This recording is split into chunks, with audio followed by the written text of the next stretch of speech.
Hello. In this talk, I will discuss two different approaches to solving what I call the problem of invariance. So our perceptual experiences always display some certain degree of invariance or stability or coherence. Take the examples in these pictures, right? Even though some aspects of the scene are clearly different among all the different pictures, as you can see here, there is also a sense in which some elements of the scene are experienced as constant or invariant. Here we experience shapes maybe as invariant, or here we experience sizes. It is clearly part of the phenomenology of our experiences in these cases that things don't change their size if they're farther away.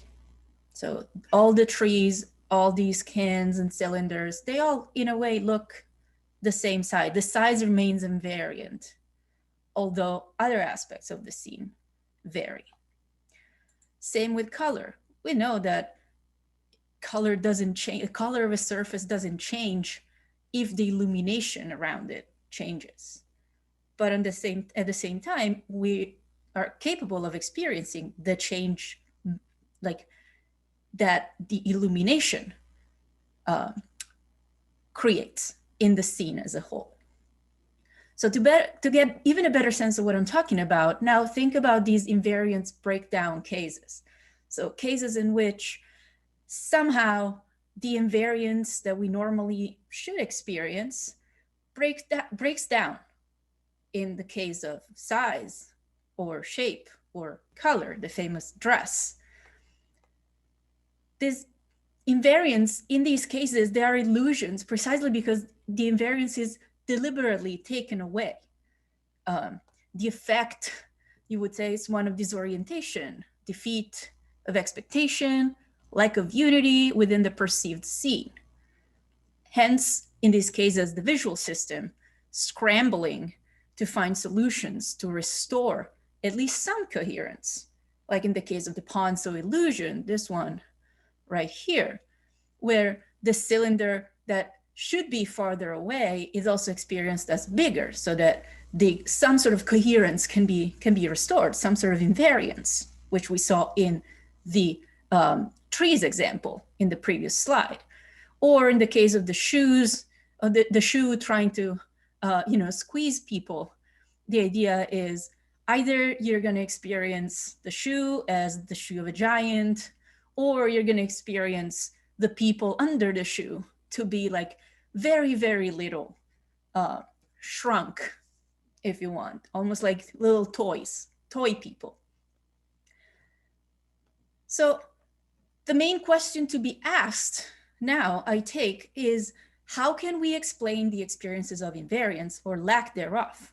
What are these experiences of invariance? What do these experiences of invariance depend on?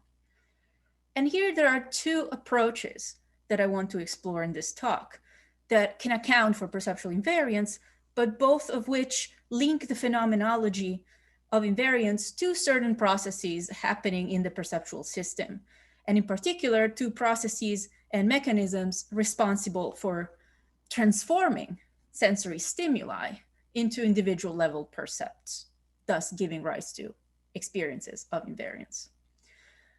I call these two rival frameworks LI, Local Inferential Framework, and GS, Global Structural Framework. In this diagram, you can see how the two views are somehow assembled together. It's a pretty messy diagram precisely because in the literature, there hasn't been so far a systematic attempt to articulate these two different approaches as different approaches that sort of make claims that make them sort of unified frameworks and internally consistent frameworks. So I apologize for the kind of messiness over there. So at the quite abstract level, these two approaches could be identified with two theses. This is what I'm going to do in the next slide, capturing each approach, how each approach thinks about both the phenomenology of invariance and the underlying mechanisms.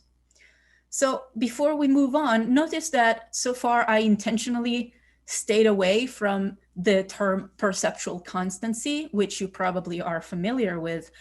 And the main reason is that this term has been mostly associated with one of the frameworks that I'm going to talk about today, the one that I called LI. And even within such framework, the term has been used kind of inconsistently. Sometimes it refers to the subpersonal constancy mechanisms that process sensory inputs in certain ways, giving rise to certain percepts. And sometimes constancy is used to refer to, in a way, the products of such processes, which show up in conscious experience. So from now on, I will use the term constancy only to refer to the subpersonal mechanisms or subpersonal capacities. And I will stick to invariance, on the other hand, when talking about individual level phenomenology. So in the next two slides, you can see my attempt to formulate the thesis constitutive of each approach. Let's start with the local inferential framework. This is a combination of a psychological thesis and a phenomenological thesis. You can read them there. The psychological thesis, what I call the reverse inference thesis, says that perceptual constancies are mechanisms that represent particulars as having the same objective properties over time and across contexts, where such properties are extracted from noisy and ambiguous proximal stimuli through inverse inference. The phenomenological thesis that goes hand in hand with this thesis is that invariance experiences are explained by the presence in the experience's content of the local objective properties of particulars retrieved by constancy mechanisms understood according to RPT. The global structural framework, on the other hand, I apologize for the lack of clarity in the lower side of the slide, but the thesis of the global structural framework are somehow parallel and symmetric to the ones of the local inferential framework.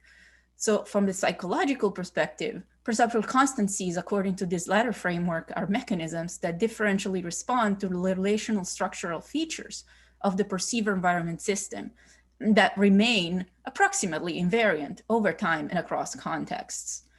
While from the phenomenological side, invariance experiences depend on the same or similar enough global structural features of the perceiver environment system being used to guide action. So you probably noticed in this second framework, there's some sort of ecological flavor to it.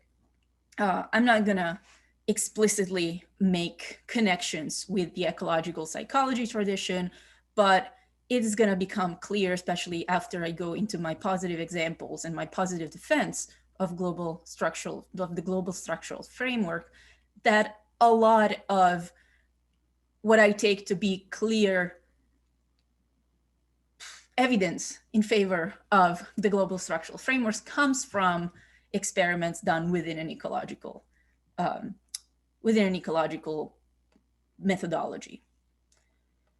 So there is definitely a connection, but I won't explore it systematically or in enough detail as it should be explored. Okay, so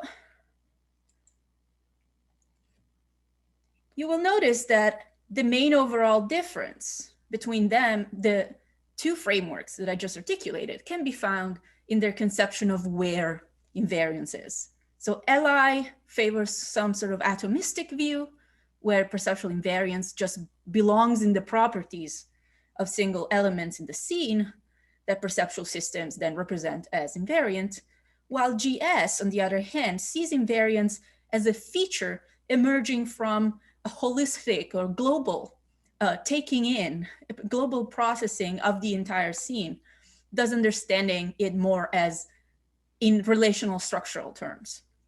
So as I pointed out before, LI is usually associated with mainstream work in psychology and cognitive science and perceptual constancy. GS, on the other hand, is most immediately justified by the phenomenology, with scientific work attempting to integrate and support the phenomenological description. In what's left of this talk, then I will defend GS, providing 2, maybe 3 reasons in its favor. So here are the reasons, and then I'm going to go into detail about all of them. So the first reason LI's account of constancy mechanisms is not unambiguously supported by empirical research, since empirical research itself often assumes the definition of constancy they are supposedly trying to provide evidence for. A striking example of this can be found in research on color constancy, which you can see summarized here. Once we look more closely at empirical studies of constancy, we realize that this reverse inferential account, inverse optics account, might be popular, but it does not actually rest on evidence that is obtained independently of the account itself.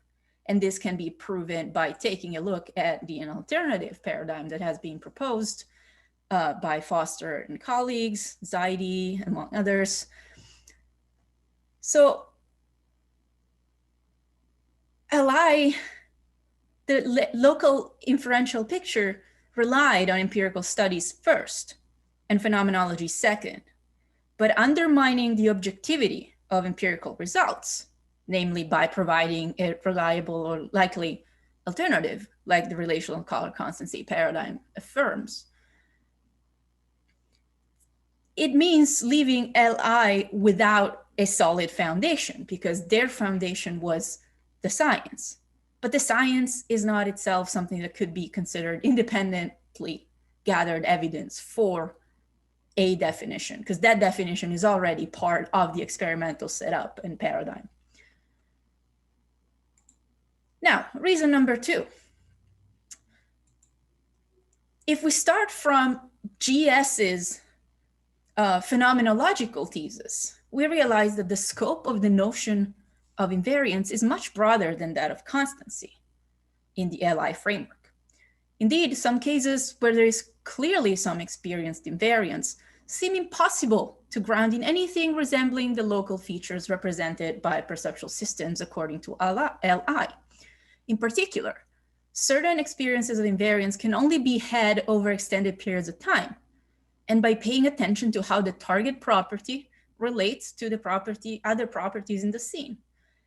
A case on point, like you can see in the slide, is the case of timbre invariance in auditory perception.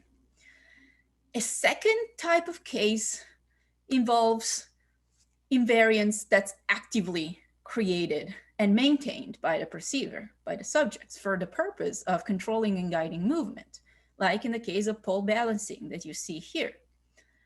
The balancer has to create some sort of relational structural invariance in the system that includes her and the pole, so that her movements can coordinate with the movements of the pole, which are mostly directed by gravity, so that the pole can remain in balance. Balance is indeed a kind of invariance.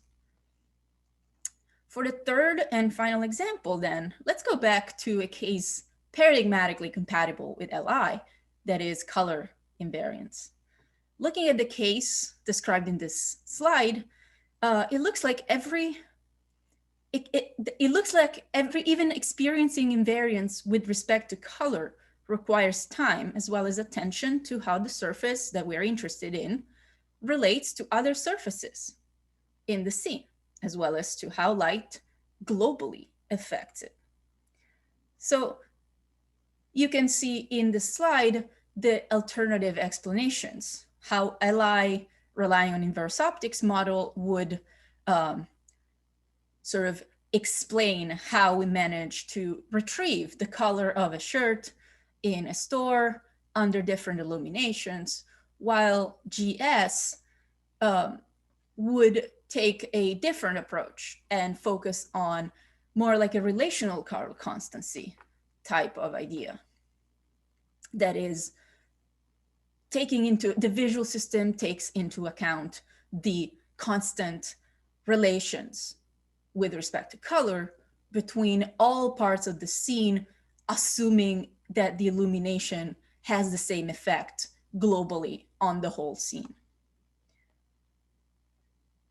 Now, third reason. What do all these cases that I've described have in common? Well, cases like the ones I presented all capture the practical role of experienced invariance. If these cases are proper examples of what invariance experience is and the mechanisms responsible for them are for, then we have one more reason to prefer GS over LI. I'm sorry. GS indeed provides a unified account of the practical role of invariance and constancy. All the cases that I've described have in common the fact that invariance is used for controlling action or guiding action, whether motor, like in the case of pole balancing, or mental action, like providing a judgment, for example, a judgment about which instrument is producing a sound with that timbre, or which shirt has the color, or which color is the shirt that we're interested in buying in the department store. So LI, on the other hand, cannot provide such a unified account of the practical role of constancy because it does not have the tools to articulate the similarity, which is phenomenally evident, I take it, among the three cases with respect to their practical purpose. Now, to conclude, here is a summary of the main points that I made. So first of all, the local inferential framework to account for invariance cannot fully claim superiority in the psychological domain, even though they would have to, because that's their primary source of evidence. And this is because most empirical research, and I use the case of color constancy, but there are plenty of other examples out there, the research in this framework is done already assuming the preferred definition of the subject matter. It's already assuming that constancy is a matter of retrieving local properties. While GS, on the other hand, has an advantage in the phenomenological domain, where the focus is indeed shifted from subpersonal constancy mechanisms to experiences of invariance. And in this case, with respect to experiences, dynamic global structural features seem more likely to be the source of experienced invariance than local properties of specific objects taken in isolation. And then lastly, the global structural features of the environment seem more primitively tied to action guidance than local ones recovered through reverse inference, like LI would support. Thus, insofar as the practical role of a psychological capacity matters when determining its metaphysical nature, GS once again seems to be at an advantage over LI. Thank you for watching. I look forward to the upcoming discussion, and feel free to email me with any comment or follow-up that you may have. Thank you.